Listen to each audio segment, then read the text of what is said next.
Thierry Henry against Cristiano Ronaldo.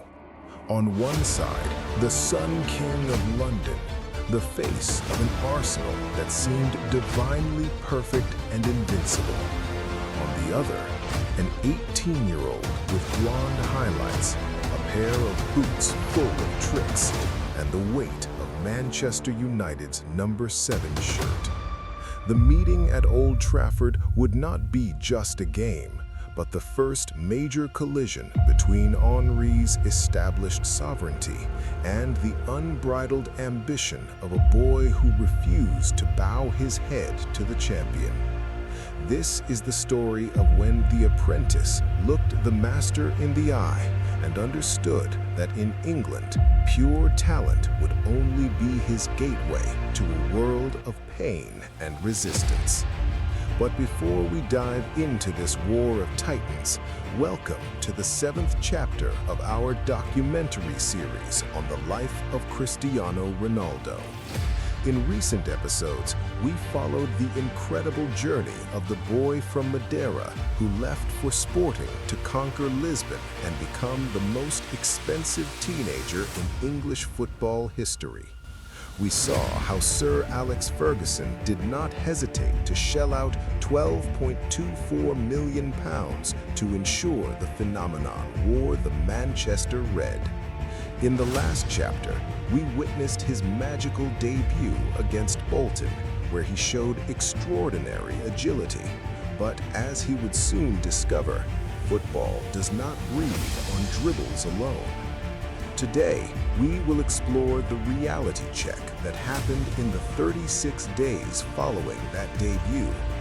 We will cover the frantic sequence of matches that shaped CR7's character and how he dealt with early criticism from the British media.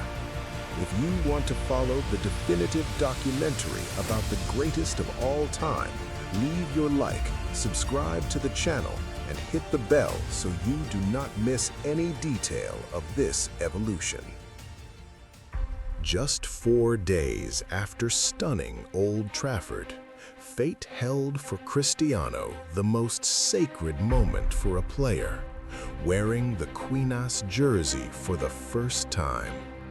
On August 20th, 2003, the small town of Chaves stopped. The humble Chaves Municipal Stadium, with only 8,000 seats, overflowed to see the new prodigy in an international friendly against Kazakhstan. The legendary coach Luis Felipe Scolari, Felipao, fresh from the World Cup title with Brazil, having commanded one of the strongest national teams ever, was now Portugal's manager. He was building the army for Euro 2004 and needed new blood. For the 18-year-old, entering that locker room was a reality check. He was sitting next to the legendary Golden Generation. The team that started the match was a constellation. Ricardo in goal, Miguel, Fernando Couto, Ricardo Carvalho, and Nuno Valente in defense. The steel midfield with Costinha and Maniche, and an attack of geniuses with Rui Costa, Luis Figo, Simão Sabrosa, and Pauleta. Portugal was drawing 0-0 in a deadlock when at halftime, history happened. Felipao gave the order and Cristiano Ronaldo entered the field wearing the #16 jersey. The legendary #7 had belonged to Luis Figo for a long time, given that after Eusebio, Figo was Portugal's biggest name.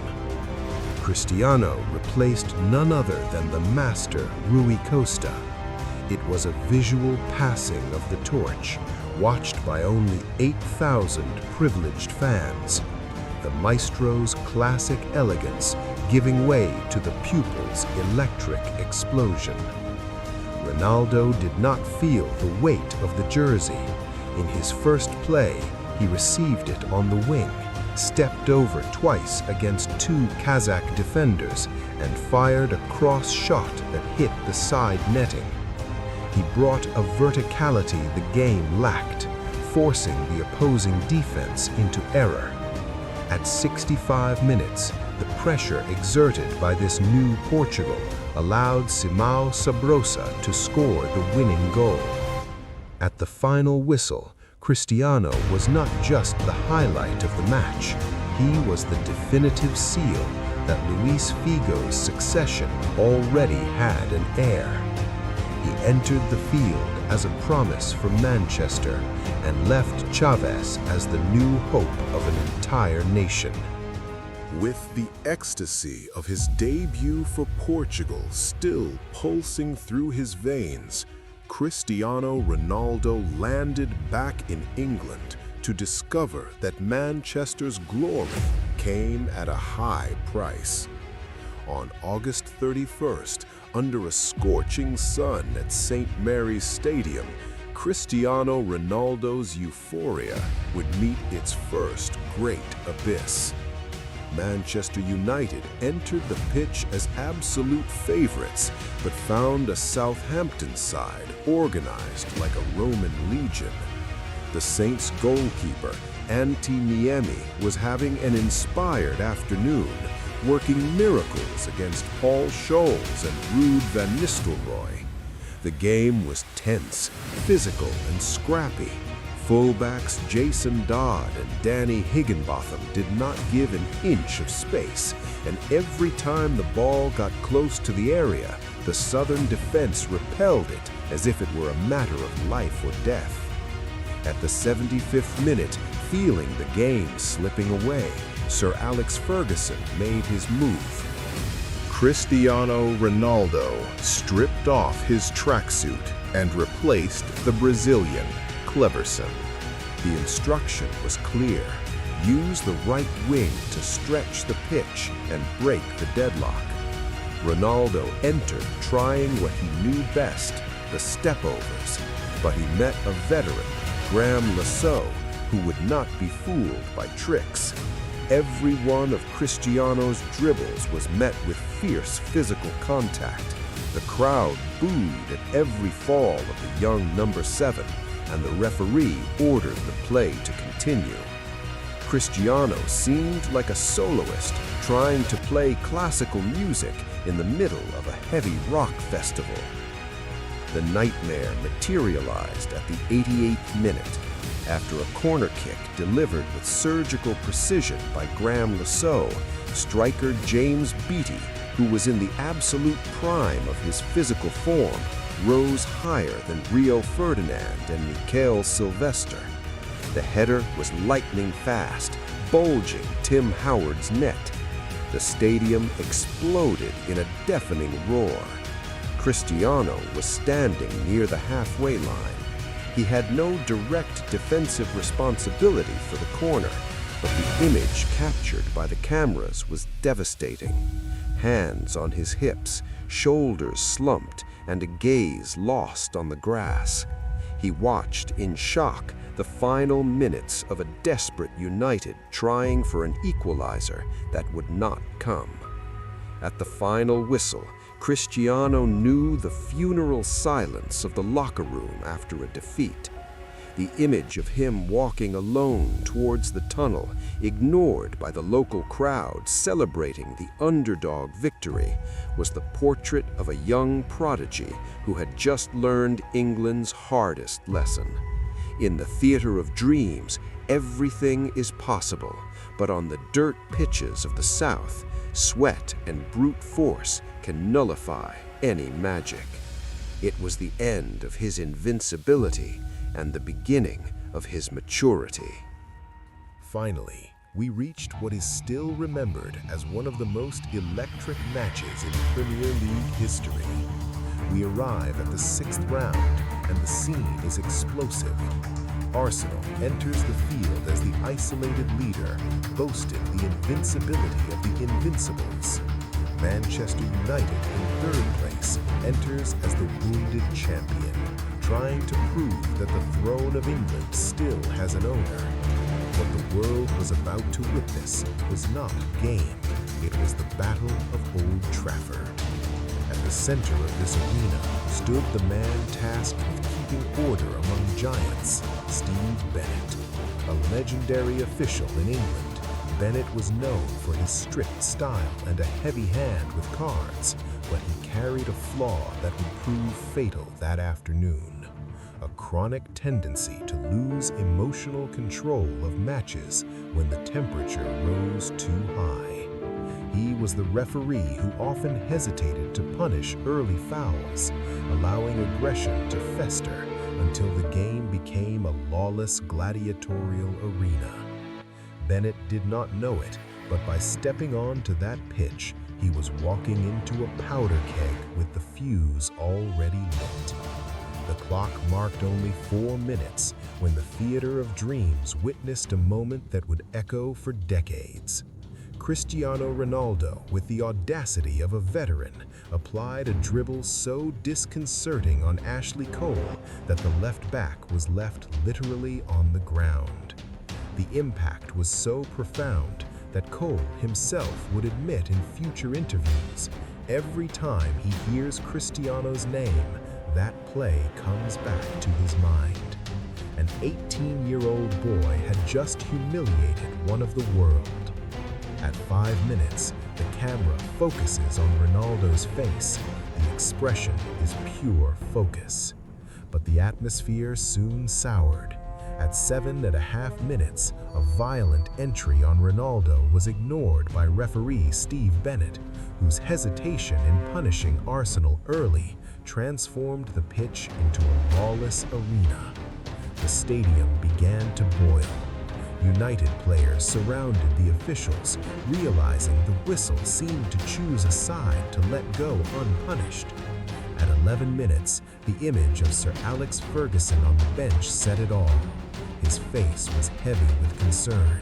He knew the game was spinning out of control far too early.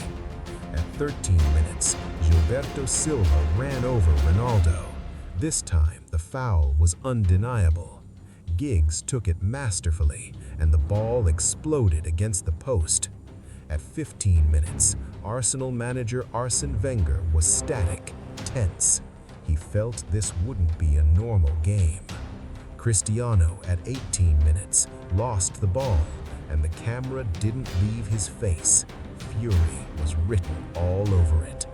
In the same minute, Ashley Cole, with the previous dribble still stuck in his throat, brought Cristiano down without mercy. On the set piece, the ball traveled into the box.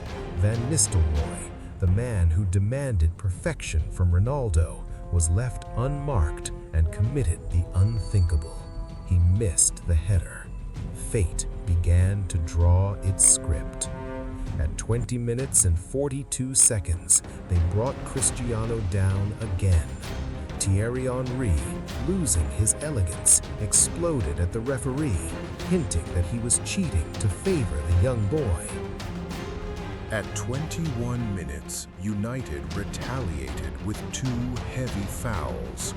Roy Keane received a yellow card under suffocating pressure on the referee, who was already showing signs of losing control. Wenger, on the touchline, was incredulous, demanding a red card. But Ronaldo ignored the chaos. At 31 minutes, he showed absurd speed, and at 32, he delivered a calculated cross that almost opened the score. He was trying in every way to give the goal to his teammates, but the ball simply refused to go in. The scandal came at 38 minutes. Cristiano received at high speed and crossed. The ball clearly hit Ashley Cole's hand inside the area, an absurd error. The referee waved it off.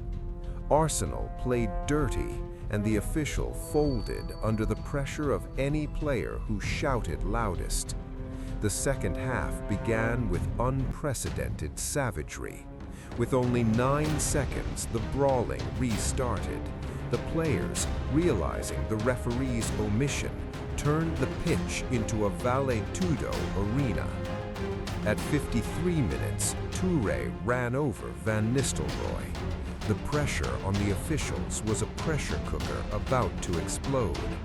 Rude had another chance at 56, but selfishness spoke louder. He ignored Giggs, tried an individual play, and failed. The physical battle reached its peak at 60 minutes when Martin Keown received a yellow for a very hard tackle on Fortune under deafening boos from the crowd. At 70 minutes, the game only stopped because Fortune was truly injured. The hatred grew. At 76 minutes, Toure, with clear intent to hurt, gave another blow to Cristiano. The impunity of the Invincibles was driving Old Trafford mad. In the next minute, Patrick Vieira brought down Fortune and took a yellow. Arguments, shouts, the stadium was about to explode. And then, at the 79th minute, time stood still for the trigger of one of history's greatest injustices. Van Nistelrooy, the lethal predator, had already read the emotional game. He realized Patrick Vieira was at his breaking point, mentally weak and ready to explode under pressure. In an aerial duel, Van Nistelrooy didn't just go for the ball. He rose with malice, using his body weight to strike the Arsenal captain, deliberately seeking to hurt him, to provoke a violent reaction. And it came. Vieira, his mind succumbing to the Dutchman's stifling psychological pressure, collapsed onto the turf and attempted a kick of pure desperation. Rude, the supreme master of malice, did not waste the chance. He played up the moment theatrically, faking an impact that never existed. The referee fell into the trap and sent Vieira off. In that instant, the theater of dreams turned into a lynch mob. Every Arsenal player, possessed by blind hatred, wanted Van Nistelrooy's hide. The goalkeeper charged like an animal toward the Dutchman, cursing his soul and every generation of his family. The atmosphere was so dangerous and out of control that stadium security had to storm the pitch to remove Vieira, who, still incredulous and furious, refused to leave the grass without facing his tormentor. At 83 minutes, infected by the atmosphere, Cristiano Ronaldo received his first yellow card in the Premier League after a hard tackle. At 89, Fortune was also punished. But fate, in its cruelest and most ironic form, saved the coup de grace for the 91st minute. Diego Forlan was brought down inside the box. Penalty for Manchester United. The stadium roared in a deafening sound of anticipated victory, a clamor that seemed to seal the rival's fate. While the Arsenal players surrounded the referee in a frantic and desperate mockery, the official kicker stepped toward the spot. At that moment, everyone in the stadium and on the pitch wanted Van Nistelrooy's head. He was no longer just a player. He was the target of a hatred that transcended the sport itself. The fans were already celebrating the end of the Invincibles streak, or so we thought. Van Nistelrooy ran. He fired, and the shot exploded against the crossbar with an impact that felt like a devastating earthquake. The metal shrieked, the bar shook, and the dream of victory shattered in a millisecond. In the next instant, the Arsenal wolves went for the kill. They swarmed the Dutchman like ravenous animals, screaming in his face that betrayal and malice are paid back with defeat. In the final minutes, absolute desperation took over the pitch. Van Nistelrooy even suffered a violent, disloyal foul, but the referee, who had already given up officiating to save his own skin, ended the war prematurely. The final whistle did not bring peace, but rather the peak of a hatred bottled up through 90 minutes of aggression and provocation. As soon as the game ended, the Old Trafford pitch transformed into a primitive hunting arena. The Arsenal players, possessed by a wild fury, surrounded Ruud van Nistelrooy like a pack of rabid wolves. Martin Keane jumped over him in an animalistic gesture of aggressive celebration, while Lauren and Ray Parlour shoved him violently, shouting insults and taunts directly in his face. In the midst of this whirlwind of violence and chaos, the young Cristiano Ronaldo, only 18 years old, did not hesitate and jumped into the center of the fight to defend his teammate. He desperately tried to hold back the opponents and protect the Dutchman, who at that moment was the most hated man in England. While Cristiano dived into the confusion with the momentum of someone defending his new home, the figure of Henry stood out in an almost imperial and somber way. Like a sovereign general who does not need to get his hands dirty in the mud of the trenches, Henry remained at a distance, watching the carnage with a cold, calculating, and superior gaze. He let his soldiers do the dirty work of physical intimidation while maintaining his aura of royalty intact. From there, the consolidated King of London observed the young Cristiano, only 18 years old, visibly shocked and stunned by the brutality of the scene. Henry saw in the boy's face the shock of someone who had just discovered that in the Premier League, talent was just a detail in the face of a derby's bloodlust. Hounded and fearing for his physical safety, Van Nistelrooy was forced to run toward the locker room tunnel to escape imminent assault, while Henry left the field with a look of deep dissatisfaction at that spectacle of horrors. Steve Bennett's report was the final blow of a chaotic afternoon.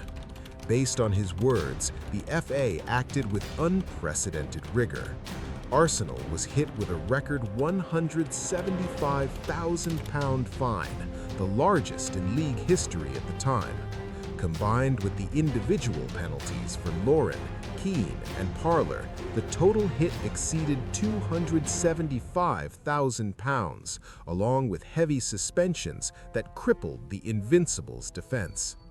In contrast, Manchester United walked away almost unscathed, receiving only a symbolic £10,000 fine for failing to control its players. While Ryan Giggs and the young Cristiano Ronaldo received nothing more than formal warnings, Arsenal felt the full weight of sporting justice. This massive disparity fueled an eternal hatred from the Arsenal faithful toward Bennett, etching his name forever as the man who tried to break the soul of an unbeatable team through ink and paper.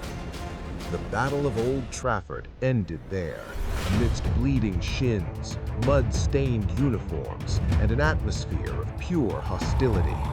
It was at that moment, under the weight of the insults and the fury of the rivals, that Cristiano Ronaldo felt on his skin the true and brutal climate of the Premier League, understanding that his war to conquer the throne was just beginning. In the future, this game will have a perfect rematch when these teams face off again, and I'll tell you everything in the next episodes. Cristiano wasn't just playing football, he was being forged in the fire, sharing the field with the greatest soldiers world football had ever seen. On one side, the brutal leadership of Roy Keane and the coldness of Van Nistelrooy.